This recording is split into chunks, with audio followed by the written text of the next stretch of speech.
고맙습니다. 우리 주의 이름으로 사랑하며 존경합니다. 우리 같이 인사하겠습니다.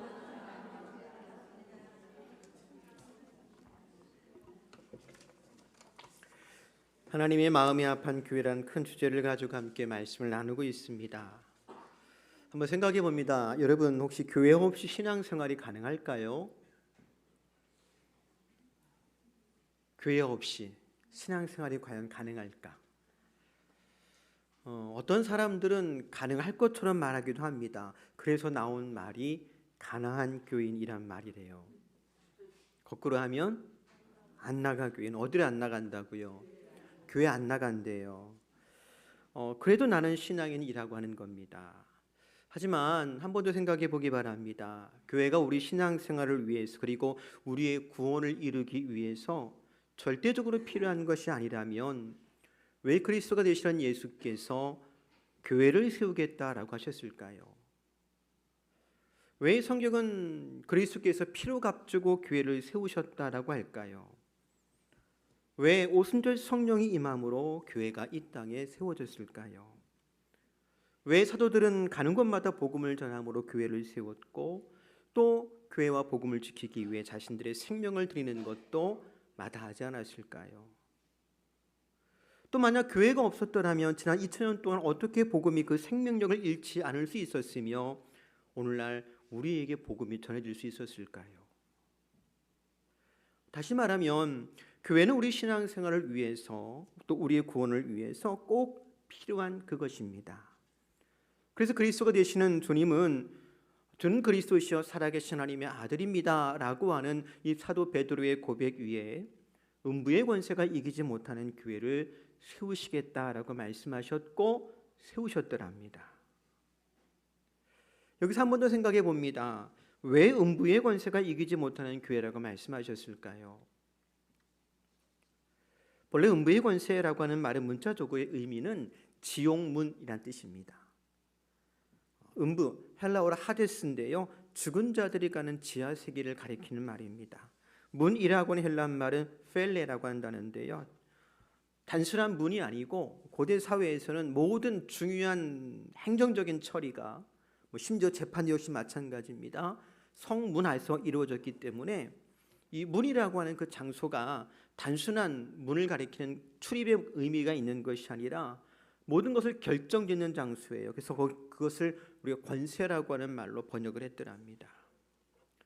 이 분명한 것은 주님은 이 세상에 당신의 피를 값주고 세우신 교회가 대적의 위협을 받을 것이라고 하는 것을 알고 계셨어요. 마치 주님께서 그러하셨던 것처럼 말입니다.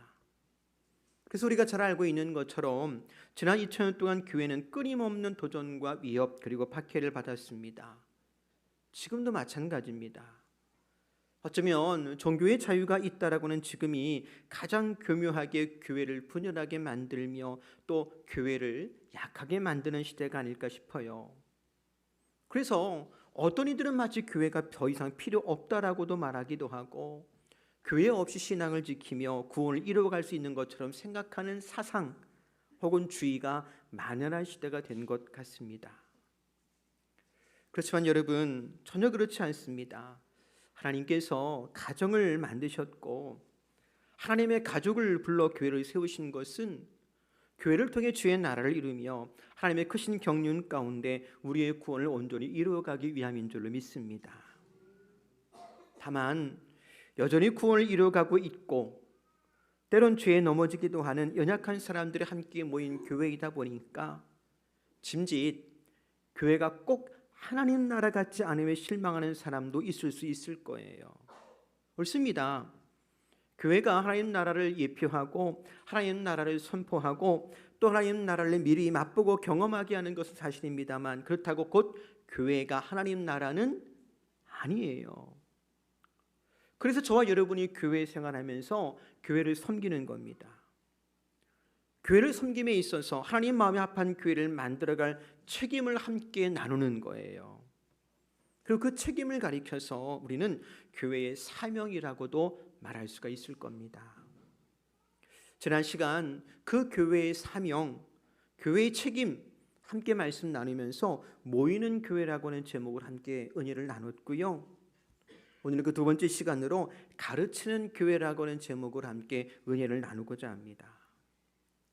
사실 교회라고 하는 단어가 교회의 사명이 무엇인지 분명히 알게 합니다. 본래 교회라고 하는 말의 헬라어 단어는 뭐라고 그랬지요? 에클레시아라고 그랬습니다. 그 단어적인 의미는 밖으로 불러내다예요.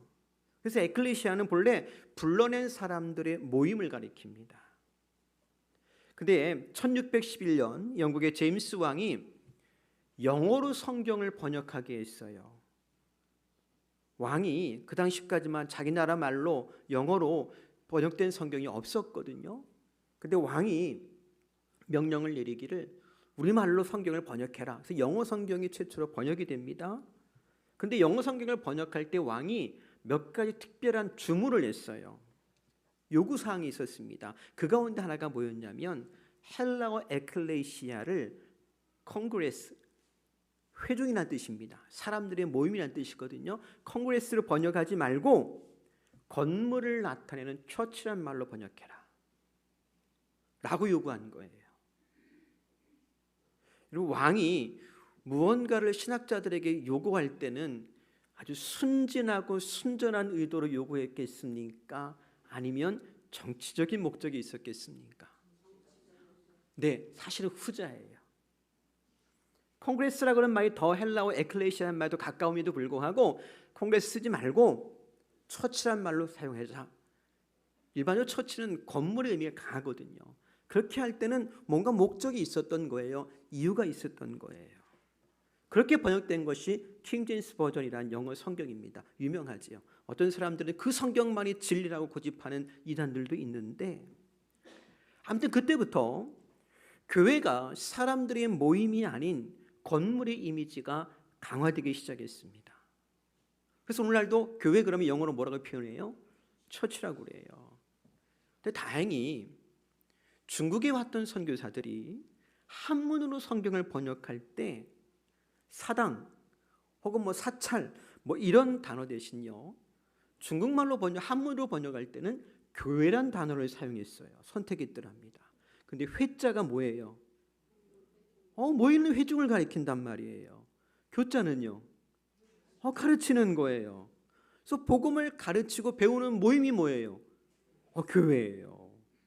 그래서 감사하게도 영어 성경도 제대로 담지 못했던 헬라어 에클레시아라고 하는 그 의미를 한문 성경은 그래도 제법 뭐한 거예요? 담아낸 거예요. 우리도 한자 문화권에 있잖아요. 그래서 한글 성경 번역할 때 한자 그대로 딱 갖다 썼습니다. 그래서 우리도 뭐라고 불러요? 교회라고 불러요. 그리고 교인들이 함께 모이는 집은 뭐라고 불렀을까요? 잊었죠? 본래 교회당이라고 불렀어요.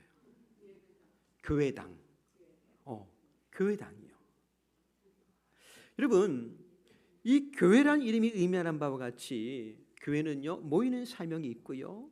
모이면 뭐 하더라고요? 가르치는 사명도 있어요. 그런데 이 사명은 누구로부터 받은 것일까요? 네, 교회는 그리스도의 몸이기 때문에 그리스도가 되신 예수께로부터 받은 사명입니다. 우리가 잘 아는 말씀이 있지요. 마태복음 28장 19절 20절입니다. 그러므로 너희는 가서 모든 민족을 제자로 삼아 아버지와 아들과 성령의 이름으로 세례를 베풀고 내가 너희에게 분부한 모든 것을 뭐 하래요? 가르치래요. 우리 주님께서도 제자들을 가르치셨습니다. 그리고 제자들에게도 당부하시기를 제자 삼아서 뭐 하라고요? 가르치라고 말씀하셨어요. 그래서 사도들은 주님께 배운 대로 믿는 자들을 가르쳤더랍니다. 그래서 우리가 앞서 읽은 사도행전의 말씀 50절 성령이 임한 후에 회개하고 예수를 하나님의 그리스도를 믿게 된 제자들이 날마다 무엇했더라? 사도행전 2장 42절에 보니까 그들이 사도의 가르침을 받아. 이 말은 사도들이 뭐 했단 얘기예요? 가르쳤단 얘기예요. 사도들은 가르쳤고 믿는 사람들은 배웠더랍니다. 교회는 처음부터 가르침을 위한 공동체였고 또 가르침을 받는 모임이었더랍니다. 이렇게 가르치고 또 가르침을 받는 것을 가리켜서 보통 뭐라고 부르느냐? 같이 한번 해볼까요? 제자훈련. 그걸 가리켜 뭐라고 부른다고요? 제자훈련이에요. 제자 삼기 위해서 가르치는 거고요. 제자가 되기 위해서 뭐 하는 거예요? 배우는 거예요. 물론 요즘에는 제자 훈련이라고 하는 특정한 프로그램이 있기는 해요. 하지만 제자 훈련, 즉 교회가 가르치고 가르침 받는 것은 프로그램 이전에 교회의 사명임을 잊지 말기를 바랍니다. 그래서 여러분, 우리 교회는요, 잘 가르쳐야 되고요, 또한 잘 배워야 돼요. 어떻습니까? 여러분 잘 배우셨습니까? 한 4분 아멘하는 거 보니까 잘 못 가르쳤나 봐 제가. 오늘 교육부 헌신 예배를 드리는데요, 우리 교회 학교를 섬기는 분들 잘 배운 분들이에요. 그렇죠? 다 고개를 숙이고 계세요. 고개를 드세요. 잘 배운 분들이에요. 그렇죠? 그리고 잘 가르치십시오. 그렇게 그리스도의 제자를 세워가시기 바랍니다. 안타깝지만요, 한국 교회는요, 제자 삼는 것을 잘 못한 것 같아요. 오늘날 많은 사람들이 교회 위기를 말하잖아요. 왜 교회가 위기겠습니까? 주님께서는 제자를 삼아 가르치라고 그랬는데 그거 잘 못했기 때문에 우리가 오늘날 위기를 말하는 것 아니겠어요? 물론 교회에서 가르친다라는 것이 아이들, 학생들만 상대하는 건 아니겠습니다만, 목사님들 모이면 항상 똑같은 고민이에요. 요즘에는요, 교회에 아이들이 없대요. 그게 목사들 모이면 가장 큰 걱정이에요. 근데 여러분 그거 아세요? 교회에 아이가 없는 건요, 사실은 제자가 된 청장년들이 없기 때문에 그런 거예요. 청장년들이 교회에 없는 건요, 그 부모들 또한 제자 삼는 것에 실패했기 때문일 겁니다. 어찌 보면 이제 와서 총체적인 난국 같은데, 그래서 교회는요, 다시 근본으로 돌아가야 돼요. 기본적인 사명으로 돌아가야 할 이유가 여기에 있습니다. 잘 가르치고 잘 배우는 교회가 되어야 하고요, 제자를 세우는 교회가 되어야 할 줄을 믿습니다. 보세요. 오늘 저와 여러분이 함께 읽은 본문에 보면 에베소 교회를 담임했던 사도 바울이 자신의 뒤를 이어서 에베소에 사역하게 될 디모데에게 쓴 글입니다. 그래서 이 디모데 전후서 그리고 디도서를 묶어서 개인적이지만 목회적인 관심으로 쓴 글이라고 그래가지고 목회서신이라고 따로 이렇게 구분해서 부르기도 합니다. 근데 바울이 디모데에게 교회를 부탁하면서 염려되는 바가 있었더랍니다. 다른 것이 아니고 디모데의 연수함이었어요. 그래서 디모데전서 4장 12절 보니까 이렇게 기록합니다. 누구든지 내 연수함을 업신여기지 못하게 하고 오직 말고 행실과 사랑과 믿음과 정결에 있어서 믿는 자에게 본이 되어라. 그래서 생각해 봅니다. 디모데는요, 이때 몇 살쯤 되었을까요?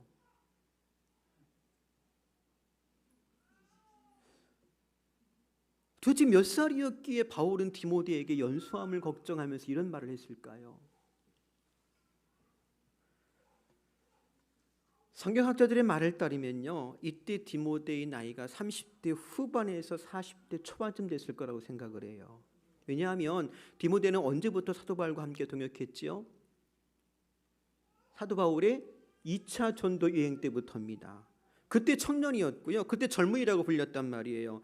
그리고 지금 디모데 후서를 기록할 때가 15년이 지났어요. 그러니까 어림짐작해 봐도 30대는 훌쩍 넘겼을 거고, 아마 30대 후반 내지 아니면 더 많았다면 40대 초반쯤 됐을 거란 말이지요. 여기 연수함이라는 단어가 헬라어 네오테스라는 단어인데요, 헬라에서는 보통 40대 요 초반 전 요즘 되는 나이를 연수하다라고 표현을 했고요, 유대에서는 전쟁에 나갈 수 있는 30, 40대를 가리켜서 연수하다라고 불렀더랍니다. 근데 여러분, 이런 30대니 40대는 나이라고 그 나이 숫자보다도 더 중요한 건 뭐냐면 사실 나이는 숫자에 불과해요.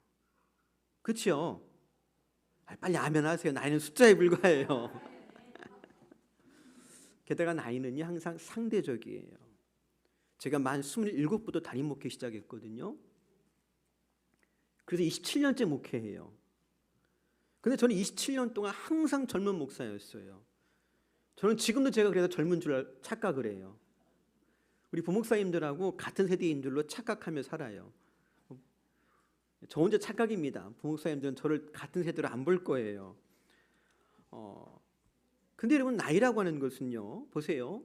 90을 넘긴 어머니가 환갑지난 아들이 아침에 집을 나가면 뭐라고 그래요? 얘야 차 조심해라 그런다고요. 나이는 숫자예요. 상대적인 거예요. 그래서 여러분 여기 연소함이라고는 표현을 사도 바울이 사용을 했습니다만 나이에 많고 적음을 의미하는 것이기보다는 뒤에 나오는 수로들 업신여기다와 연결해서 해석하는 것이 아마 바람직할 겁니다. 설령 나이가 많아도요, 자신의 본분을 잃어버린 사람들, 자신의 사명을 잃어버리고 가볍게 행동하는 사람들이 있을 수도 있을 거예요. 그래서 여기 사도 바울이 연소함이라는 단어를 사용하면서 디모데에게 부탁하고 당부하고 권면하고 있는 것은 너가 목회자로서 얼마나 무거운 일을 감당하고 있는가를 강조하기 위해서 사용하고 있는 거예요. 그거 잊지 말라고요. 그걸 잊는 순간 너는 어떤 사람 된다고요? 연소한 사람, 가벼운 사람, 여전히 어린 사람 되어버린다는 거예요. 또 바울은 디모데에게 연소함이라는 이 단어를 언급하면서요, 디모데가 목회자로서 가르치는 책임이 있지만 여전히 가르침을 받아야 되는, 즉 배움에 힘쓰는 사람이 되어야 할 것을 강조하는 의미로 이 단어를 사용했다라고 보는 것이 맞을 겁니다. 지금은 고인되셨지만 제가 신대 다닐 때에 목회학 가르치던 교수님께서 당부하신 말씀이 있어요. 목사가 되겠다라고 학생들에게 당부하시기를, 첫째, 사람 먼저 되라. 둘째, 학자가 먼저 되라. 셋째, 그리고 목사 되라. 그렇게 가르치셨거든요. 첫째 뭐가 되라고요? 사람 되라고요. 그럼 사람 되라는 게 무슨 뜻일까요? 그런 도리적인 윤리적인 말 신대에서 가르치는 게 아니에요. 그리스도인 되라는 소리예요. 그리스도인. 여러분, 저하고 여러분은요, 하나님께 속한 사람입니다. 그리스도 때문에 존재하고요, 그리스도 때문에 살고 있고요, 그리스도를 위하여 사는 사람들이에요. 사람 되라고요. 두 번째, 뭐가 되라고요? 학자가 되라고요. 신대 졸업했다고, 대학원 마쳤다고 공부하는 거 중단하지 말라는 거예요. 평생 공부하래요. 평생 책을 손에서 떼지 말라고 그랬어요. 그거 학자가 되란 말이에요. 공부한다는 건 여러분 다른 말로 얘기하면 가르침을 받는다는 뜻입니다. 저도 마찬가지입니다. 저도 가르침이 필요한 사람, 배워야 되는 사람이니까. 무엇보다도 우리는 평생 그리스도 예수를 닮아야 할 줄로 믿습니다. 나이 들었다고, 나 한 40년 예수 믿었다고 여러분 포기하지 말기를 바랍니다. 우리가 아무리 열심히 공부하고 아무리 열심히 배워도 그리스도의 그 깊은 은혜와 그 깊은 지혜와 지식을 측량할 수 있으며 감당할 수 있으며 해낼 수 있겠습니까? 천만에요. 중단 없이 그리스도를 배우기 바랍니다. 그리고 나서 뭐가 되라고요? 목사 되라고요. 가르치는 사람 되라고요. 그런데 여러분, 이것이 비단 목사가 될 사람들에게만 주시는 말씀일까? 지금 생각해 보면요, 아니요. 저나 여러분이랑 똑같이 해당되는 말 아니겠습니까? 여러분, 그리스도인 되어야 되지요. 여러분, 그리스도인으로서 날마다 그리스도를 배우며 그리스도를 닮아가야 되겠지요. 그리스도의 장성한 분량에 이룰 수 있기를 소망합니다. 그리고 나만 구원받은 것 족한 것이 아니라 반드시 나는 그리스도의 복음을 모아는 사람, 전하는 사람들이 될 것이고, 그리스도의 몸된 지체가 되었기 때문에 교회의 사명을 좇아서 또한 나도 모아는 사람 되어야 되겠어요. 가르치는 사람 되어야 돼요. 그래서 교사로 섬기는 거고, 속장으로 섬기는 거고, 그래서 집사, 권사, 장로 되는 거 아니겠습니까? 그 역할을 잘 감당하는 저와 여러분 될 수 있기를 바랍니다. 그런 마음으로 사도 바울이 디모데에게 엄히 이르기를, 7절과 8절 볼까요? 망령되고 허탄한 신화를 버리고 경건이 이르도록 네 자신을 연단하라. 육체의 연단은 약간의 유익이 있으나 경건은 범사에 유익하니 금생과 내생에 약속이 있느니라. 특별히 여기 망령되고 허탄한 신화를 버리래요. 망령되고라고 하는 말은 세속적인이라는 의미가 있어요. 허탄한 신화라고 하는데요. 이 허탄하다고 하는 것이 뭐냐면 본래 단어적인 의미 이런 뜻이에요. 나이 많은 할머니들이 화롯가에 앉아가지고 두서없이 늘어놓는 꾸며낸 이야기, 그게 허탄한 신화예요. 이해하고 들으십시오. 나이 많은 할머니들이 화롯가에 모아 앉아서 두서없이 늘어놓는 꾸며놓은 이야기가 뭘까요? 예? 뭐 옛날 이야기도 있겠고, 예, 그것도 포함될 것 같아, 그렇죠? 그 모든 걸 다 총체적으로 통합해서 뭐라 그러냐? 쓸데없는 소리. 아무런 유익이 없는 거예요. 도움이 안 되고 생산성이 없는 거예요. 그 쓸데없고 유익 없는 소리는 어떻게 하라고요? 버리라는 거예요. 그리고 어떻게 하라고요? 경건에 이르도록 네 자신을 연단하라고 권면합니다. 연단한다라고 하는 것이 여러분 단어적인 의미가 뭐냐면 헬라 시대에서 연단한다라고 하는 것은 운동선수들이 운동장에서 열심히 땀 흘리며 규칙적으로 연습하는 것, 운동하는 것을 의미했더랍니다. 근데 여러분 이 고대 헬라 그리스 시대에는요 운동장에서 연습하려면 조건이 있어요. 일단 여자는 안 돼요. 왜 안 될까요? 방해가 돼서. 너무 여성되었음을 이렇게 자책하거나 낮추지 마십시오. 이유는 딱 한 가지예요. 모든 운동 경기를 벗고 해요. 벌거벗고요. 남자들이 벌거벗고 뛰는데 여자들이 오면 돼요, 안 돼요? 안 돼요. 그래서 선수도 벌거벗고 운동 경기하기 때문에 그 운동 경기를 관람하는 관중도 여자가 들어오면 된다, 안 된다? 안 돼요. 남자만 들어올 수 있어요. 그러니까 남자만 경기하고 남자만 관람할 수 있어요. 이유는 한 가지, 뭐 하기 때문에? 다 벗고 해요, 다 벗고. 상상이 안 되시죠? 근데 한 번 더 생각해 볼게요. 뭐 상상은 안 되겠지만 왜 다 벗고 할까요?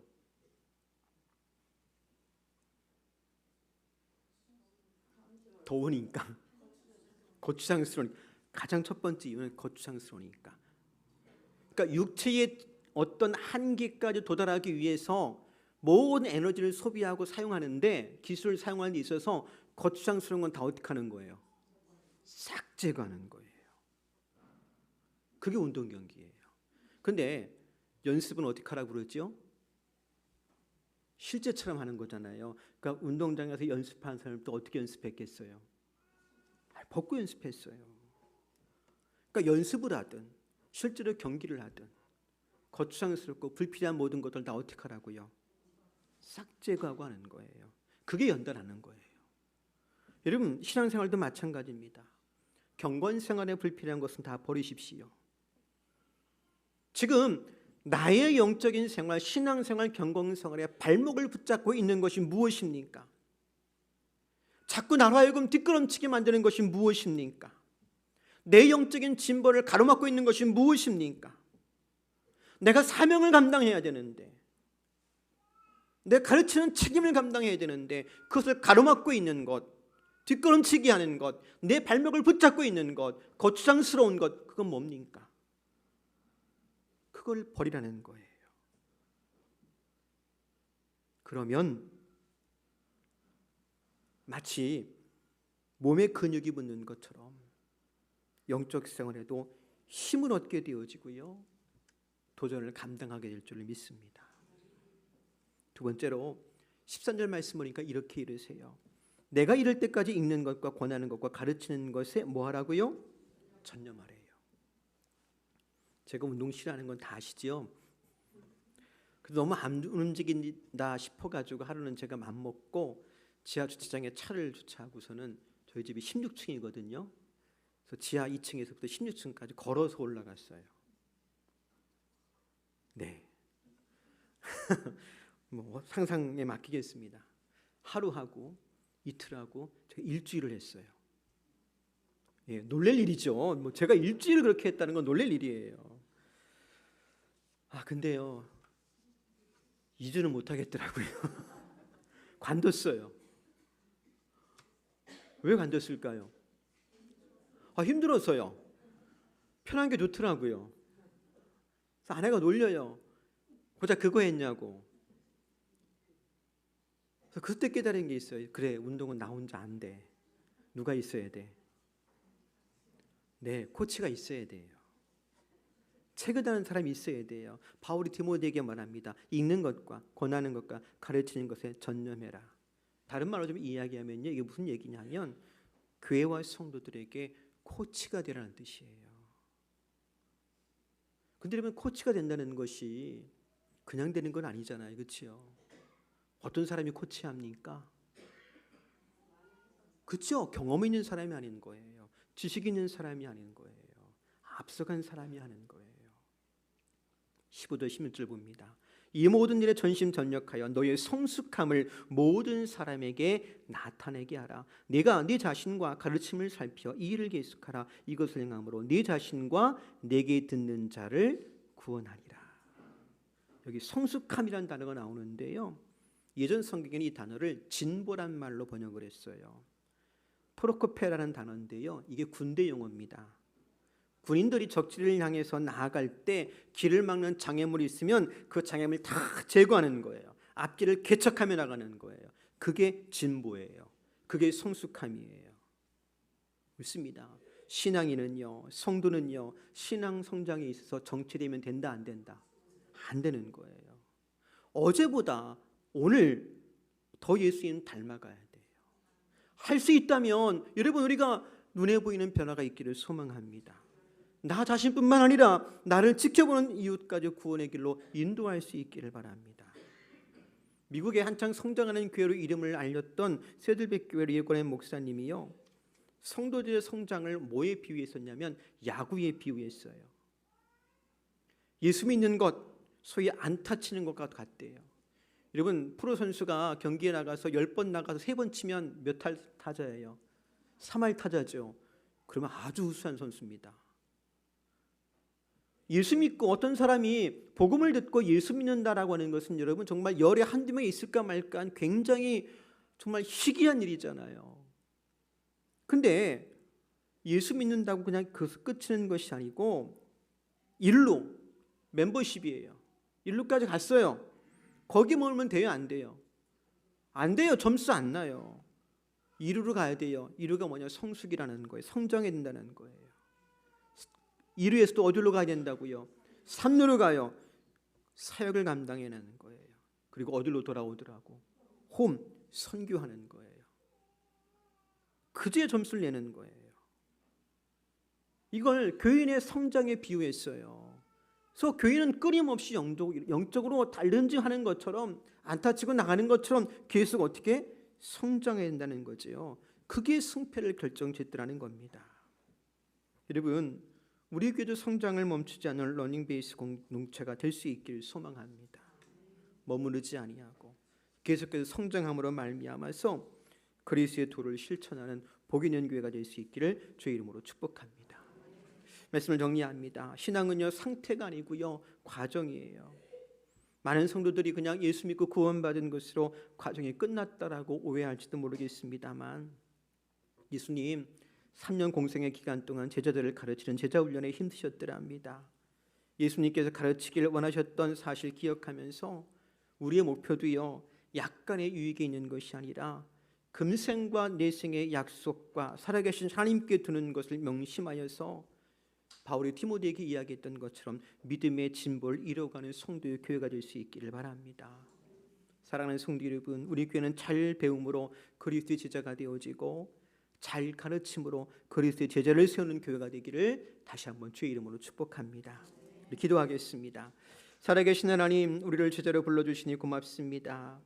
망령된 세상 소리에 귀 기울이지 않고 오직 경건의 연습에 매진하게 하옵소서.